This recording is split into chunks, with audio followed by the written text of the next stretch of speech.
Hi everyone, so मैं हूं Bhavna Batla from the wheel of fortune 369 से आप सभी की टैरो कार्ड रीडर। आज हम चेकआउट करने वाले हैं आपके पर्सन की मॉर्निंग एनर्जीज क्या हैं। ठीक है, आपके पर्सन आज सुबह उठकर आपको लेकर, आपके कनेक्शन को लेकर क्या सोच रहे थे, तो आज हम ये जानेंगे। लेकिन उससे पहले अगर आप नए हैं तो सब्सक्राइब कर लीजिए, बेल आइकन जरूर प्रेस करें ताकि आपके पास नोटिफिकेशन आए जब भी मैं कोई न्यू वीडियो पोस्ट करती हूँ। और अगर हाँ आप चाहते हो ना कि मैं आपके लिए और ऐसी वीडियोस बनाऊं तो लाइक भी करना है। डन। चलो, तो देखते हैं आपके पर्सन की आज मॉर्निंग एनर्जीज क्या है। गाइस, ये कलेक्टिव जनरल रीडिंग है, तो डेफिनेटली अगर ये जितना पार्ट आपके साथ रेजोनेट करता है आप उसे रख सकते हो, बाकी चीज़ों को आप इग्नोर कर सकते हैं। साथ ही साथ नो कॉन्टैक्ट सिचुएशन में हो तो स्पेसिफिकली ये आपके लिए रीडिंग है। ठीक है, जब मैं कार्ड्स को शफल करूं तो अपने पर्सन के बारे में ही सोचते रहें। डन। चल, तो अब अपने पर्सन के बारे में सोचें और देखते हैं आपके पर्सन आज मॉर्निंग में आपको लेकर क्या सोच रहा है। Oh wow, wheel of Fortune. ठीक है, 10 ऑफ स्वॉर्ड्स, नन। ठीक है, 7 of swords, okay. S of swords, okay. 5 of Pentacles. Okay, and 4 of Wands. Empress, आपको कहीं ना कहीं वो एम्प्रेस की तरह देख रहे हैं, एम्प्रेस की एनर्जी में देख रहे हैं। अभी आई एक्सप्लेन, पहले हम सारे कार्ड्स पिक कर लेते हैं। देखते हैं आपके पर्सन आज मॉर्निंग में आपको लेकर क्या सोच रहे हैं, आपके लेकर, आपके कनेक्शन को लेकर। एनर्जी ऑफ साइलेंस, ठीक है। Okay, energy of possibilities. Oh wow.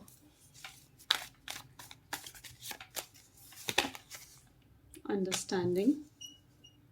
ठीक है।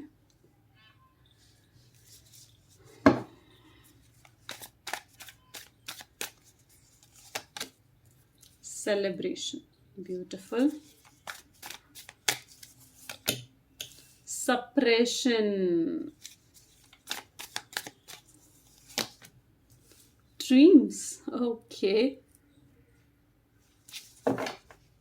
At the middle is going with the flow.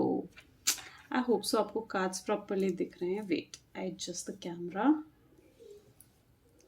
Right. Now is it okay? Can you see all the cards, right? Okay. तो सबसे पहले guys यहाँ पर बहुत ही ब्यूटीफुल कार्ड आया है, which is a wheel of Fortune and the energy of silence. ठीक है, व्हील ऑफ फॉर्चून यानी कहीं ना कहीं उनकी लाइफ में बदलाव आ रहे हैं, चेंजेस आ रहे हैं। ठीक है, ठीक है। आज सुबह भी कहीं ना कहीं वो खुद को कोसते हुए देख रहे हैं। ठीक है, जैसे खुद ही की मिस्टेक, उन्होंने कुछ आपसे झूठ बोला, कहीं आपका दिल तोड़ा, किसी और की बातों में आए, तो वो गिल्ट की एनर्जी जो उनकी है ना वो बहुत स्ट्रांग दिख रही है आज मॉर्निंग में। ठीक है, तो मे भी मुझे ऐसा लग रहा है कि शायद उन्होंने किसी चीज़ को लेकर आपसे झूठ बोला है। मे बी इस रिश्ते की शुरुआत ही हो सकता है किसी झूठ पर हुई हो, किसी वे से उन्होंने आपको मैनिपुलेट करा हो। ठीक है, मे बी उनकी शादी हो चुकी है, उन्होंने आपसे हाइड करा, या फिर उनकी एंगेजमेंट हो चुकी है और उन्होंने आपको नहीं बताया। ठीक है, वो फाइनेंशियली अच्छे नहीं हैं, या फिर जो भी रीज़न है, शायद उन्होंने अपने आप को बचाने के लिए, ठीक है, अपनी इमेज को बचाने के लिए शायद उन्होंने आपसे ये झूठ बोला। ऑनेस्टी का सहारा नहीं लिया उन्होंने। ठीक है, सच्चाई का सहारा नहीं लिया उन्होंने, शायद शुरुआत ही झूठ पर करी। हो सकता है उनको आपसे पहली नज़र में ही प्यार हो गया, हो सकता है आपको वो बहुत बहुत पसंद करते थे, आपको जीतना चाहते थे, आपको अपनी ज़िंदगी में वो शामिल करना चाहते थे। इसलिए उन्होंने कोई प्लानिंग से क्रिएट करी, या ठीक है, तो इस चक्कर में शायद उन्होंने आपसे झूठ बोला और आपके साथ रिलेशनशिप में आए।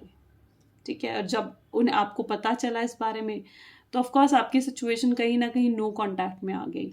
ठीक है, आपको लगा कि यार मैं जिस इंसान से इतना प्यार करती थी, जिस इंसान से ही मैंने सिर्फ ज़िंदगी में ऑनेस्टी एक्सपेक्ट करी थी कि वो मुझसे सच्चाई बोलेगा, सच्ची बातें बोलेगा, उसी इंसान ने मुझे धोखा दिया। उसी इंसान ने मुझे झूठ बोला, ठीक है, और वो भी इतना बड़ा झूठ जो डेफिनेटली आपके रिलेशनशिप को ख़राब कर चुका है।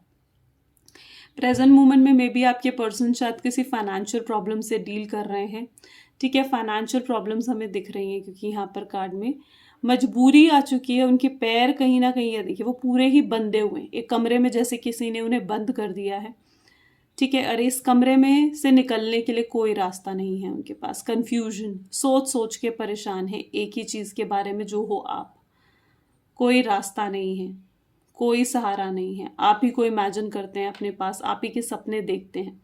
कोई भी उनके घर में सेलिब्रेशन हो, कहीं ना कहीं एक कमी उनके दिल में रहती है, यार वो मेरे पास नहीं है या वो मेरे पास नहीं है, लड़का लड़की जो भी आपका पर्सन है, ठीक है। सेलिब्रेशन का मोमेंट भी वो अकेले नहीं स्पेंड करना चाहते, उसमें भी कहीं ना कहीं उन्होंने शायद आपको, या तो मैं कहूँगी भुलाने की बहुत कोशिश करी, मूव ऑन करने की कोशिश करी, दोस्तों के साथ घूमे, उन लोगों के साथ घूमे जो आप दोनों को नहीं जानते, ताकि उनको आपकी याद ही ना आए। लेकिन जो याद दिल में बसी हुई है उसे कैसे निकालेंगे वो, राइट। फिर भी आप ही को अपने पास इमेजिन कर रहे हैं। मे बी आपके पर्सन या तो मैरिड हैं, या मैरिज से रिलेटेड कोई प्रॉब्लम्स आपके रिलेशनशिप में आई हैं, आपको कमिटमेंट नहीं दे पाए, या फिर मे बी ये भी पॉसिबल है कि उनकी फैमिली ही आपको एक्सेप्ट नहीं कर पाएगी, राइट। 4 ऑफ वैंड्स है यहाँ पर। आपको वो एज अ प्रिंसेस देखते हैं, ठीक है। आपको वो देखते हैं कि आप उनकी कितनी केयर करते हो, आप इनका कितना ध्यान रखते हो, कितना आपने उनका साथ दिया, आपको वहाँ वहाँ भी आपने उन्हें सपोर्ट करा है जहाँ उन्हें उनके कोई साथ देने वाला नहीं था, इज़न्ट इट। तो एम्प्रेस का कार्ड मुझे वो चीज़ शो कर रहा है दैट कितना केयर, कितना सपोर्ट आपने उन्हें दिया है, ठीक है। और वो आपको एज अ एम्प्रेस देखते हैं, आपको एज अ अपनी रानी देखते हैं, जैसे आप उनकी रानी हो, ठीक है। इवन अगर कोई थर्ड पार्टी भी है आप दोनों के बीच में ना, तो भी वो इस आप ही के बारे में सोचते हैं, ठीक है। उन्हें इस चीज़ का अफसोस भी है कि अगर मे भी देखिए कोई थर्ड पार्टी अगर उनकी ज़िंदगी में है ना, सिंस ये मैरिज का कार्ड उठ कर आया, अगर चाहे वो कोई रोमांटिक पार्टी है, चाहे वो उनकी फैमिली है, चाहे कोई उसकी फ्रेंड है, तो जब भी वो उन्हें देखते हैं ना, तो वो एक बार उनके माइंड में आता है, यार मैंने इनकी बात क्यों सुनी, ठीक है। क्यों मैंने इनकी बात सुनकर अपने ही पर्सन को धोखा दिया, अपने ही पर्सन की ज़िंदगी से निकल गया, या उसे मैंने अपनी ज़िंदगी से निकाल दिया, ठीक है। तो वो उस चीज़ का अफसोस, उस चीज़ के लिए गिल्ट की एनर्जी उन चीज़ों के लिए लेकर है उनके दिल में, ठीक है, कि वो आपको समझ नहीं पाए। सी अंडरस्टैंडिंग का कार्ड इज ऑल्सो देयर। तो वो उन्हें ये चीज़ है कि वो आपको समझ नहीं पाए, आपके प्यार को नहीं समझ पाए, जो आप दोनों के जज्बात थे, आप दोनों के इमोशंस थे, ठीक है। उन्हें ये चीज़ रियलाइज्ड है पूरी तरीके से कि वो उन्हें समझ नहीं पाया, उनकी कदर नहीं करी उन्होंने, ठीक है। और आपको छोड़ दिया, या आपने उन्हें छोड़ दिया, या एकदम ये नो कॉन्टैक्ट सिचुएशन में आ गए, ठीक है। उन्हें शायद पता है कि आप उन्हें कभी माफ़ नहीं करोगे जो गलती उन्होंने करी है, ठीक है। उन्हें बहुत बहुत बहुत अच्छे से मालूम है ये चीज़, राइट। तो लेकिन still there is an energy of possibility. अभी वो है साइलेंस की एनर्जी में, लेकिन वो एक पॉसिबिलिटी देखते हैं कि फिर एक दिन आप मिलो। आई बिलीव कहीं ना कहीं वो किसी क्रॉस रोड पे खड़े हुए हैं, एक होता है ना कि दो राहे पे खड़े हुए हैं, मैं कहूँगी, ठीक है। और उस दोराहे पर, ठीक है, आप शायद आगे बढ़ चुके हो, लेकिन वो अभी भी वहीं पर हैं, वो अभी भी कंफ्यूज्ड हैं, वो अभी भी वहीं हैं जहाँ आप उन्हें छोड़कर गए थे, अभी भी कंफ्यूज्ड, अभी भी वो क्लैरिटी नहीं है उनके दिमाग में कि मुझे क्या करना है, मैं क्या एक्सपेक्ट कर रहा हूँ, मैं क्या चाह रहा हूँ, राइट। तो अभी भी वो उसी दोराहे पे खड़े हुए दिख रहे हैं, ठीक है।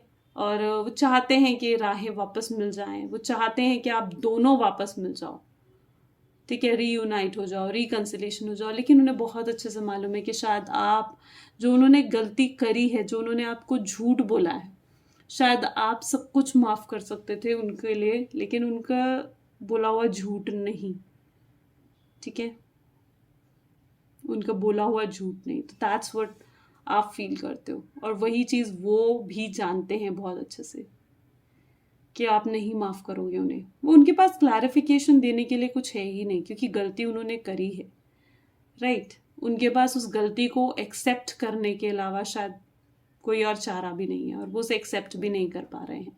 मे बी शायद क्योंकि वो बंद हैं एक जगह पर, ठीक है, अपने दिमाग से, अपनी सोच से बंद है वो, है ना। और मे बी नहीं तो कोई थर्ड पार्टी जो उनकी लाइफ में है उसकी वजह से वो मजबूर हैं। शायद third party, you know but third party बहुत कोशिश करती है उनको अपनी तरफ अट्रैक्ट करने की, एक उसको उनको समझाती है कि जैसे आप वो दोनों एक गाड़ी के दो पहिए हैं एंड उन्हें साथ चलना है, ठीक है। उनकी थर्ड पार्टी उन्हें ये चीज़ समझाती है, ठीक है। मे बी उनका थर्ड पार्टी को भी ये चीज़ मालूम है कि वो आप ही को पसंद करते हैं, ठीक है। और वो उनकी ज़िंदगी में थर्ड पार्टी, वो उन्हें हासिल करना चाहती थी, बस वो हासिल तो ज़रूर हुए उन्हें, ठीक है, लेकिन दिल उनका आप ही के पास है,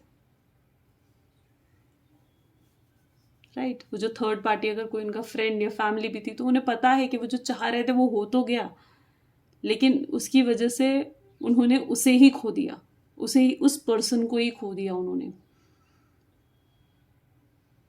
यू नो। तो वो कहीं ना कहीं बंद दिख रहे हैं, ठीक है, अपने ख्यालातों में बंद दिख रहे हैं, मजबूर दिख रहे हैं, चाहते हैं आप पास आओ, पास रहो उनके, ठीक है। हर जगह कहीं ना कहीं जब भी वो तैयार होते होंगे ना, उनके दिमाग में चीज़ आती होगी कि काश आप उनके सामने होते, तो एक सिर्फ एक सिंपल सा वर्ड हैंडसम या ब्यूटीफुल उनके लिए कितना मायने रखता, उनको समझते। और वो चाहते हैं कि आप उन्हें समझो, आप उन्हें समझो कि वो उन्होंने क्यों करा, क्यों उन्होंने झूठ बोला, क्यों उन्होंने आपको धोखा दिया, गलती करी तो उन गलती को लेट गो कर कर आगे बढ़ो। वो चाहते हैं ये चीज़ें, लेकिन वो चाहते हैं ये भी शायद आसानी से नहीं मिलने वाली ये चीज़ें उन्हें। ये हासिल करने के लिए उन्होंने आपको वापस हासिल करने के लिए उन्हें बहुत मेहनत करनी पड़ेगी, वापस से अपनी सच्चाई आपको दिखानी पड़ेगी, उन्हें ये चीज़ बहुत अच्छे से मालूम है, ठीक है। वो कंफ्यूज्ड हैं, इसीलिए अभी वो साइलेंस की एनर्जी में है, इसीलिए, लेकिन एक भरोसा है यूनिवर्स पर उन्हें, पॉसिबिलिटी कार्ड, यू नो, एक भरोसा अभी भी है उन्हें कि आप उन्हें माफ़ करोगे और वापस उनकी ज़िंदगी में आओगे। और यूनिवर्स ने अगर उन्हें आप देना है, आप उनके ट्रू लव अगर हो तो डेफिनेटली आप कहीं नहीं जाते, ये भरोसा उन्हें ज़रूर है यूनिवर्स पर। इसीलिए शायद वो फ्लो में चल रहे हैं जो सिचुएशन है, ठीक है, लेकिन वक्त बदल रहा है, रिमेंबर दैट। चलिए देन ओके, सो अब चेकआउट करते हैं। अगर इस टाइम आपके पर्सन आपको कुछ कह पाते, ठीक है, तो वो क्या कहते हैं, राइट।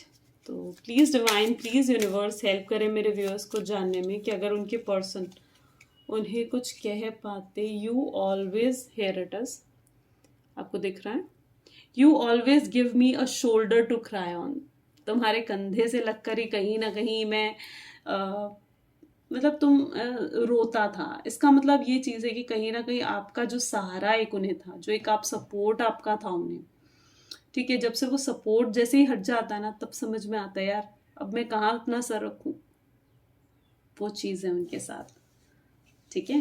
तो आप वो उनका सहारा हो, वो कंधा हो आप उनका, जिस कंधे पर वो सर रखकर रोया करते थे। और आज वही सहारा उनके पास नहीं है, वो इस चीज़ को फील करते हैं। तो this is all for the reading today. अगर पसंद आई तो लाइक करें, शेयर ज़रूर करें। Bye bye, take care.